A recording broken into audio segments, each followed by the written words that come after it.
এক গ্রামে থাকতো এক চালাক মামা আর তার স্মার্ট ভাগ্নে। এই ভাগ্নে, সারাদিন ঘুরে বেড়াস, কোনো কাজকর্ম নেই? মামা, কাজ তো মাথার ভেতর থাকে। আচ্ছা তাহলে বল তো, গরু দুধ দেয় কেন? কারণ দোকানে গেলে দাম দিতে হয়। বাজে কথা। পড়াশোনা করিস না কেন? করছি তো মামা, আপনার কথা শুনেই ধৈর্য শিখছি। বড় হলে কি হবি? আপনার মতো বুদ্ধিমান হওয়া, কিন্তু কম বকা দেওয়া। ওরে হারামি, তুই তো আমাকে হারিয়ে দিলি। মামা যতই চালাক হোক, ভাগ্নে এক ধাপ এগিয়েই থাকে। এক গ্রামে থাকতো এক চালাক মামা আর তার স্মার্ট ভাগ্নে। এই ভাগ্নে, সারাদিন ঘুরে বেড়াস, কোনো কাজকর্ম নেই? মামা, কাজ তো মাথার ভেতর থাকে। আচ্ছা তাহলে বল তো, গরু দুধ দেয় কেন? কারণ দোকানে গেলে দাম দিতে হয়।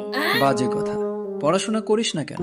করছি তো মামা, আপনার কথা শুনেই ধৈর্য শিখছি। বড় হলে কি হবি? আপনার মতো বুদ্ধিমান হওয়া, কিন্তু কম বকা দেওয়া। ওরে হারামি, তুই তো আমাকে হারিয়ে দিলি। মামা যতই চালাক হোক, ভাগ্নে এক ধাপ এগিয়েই থাকে।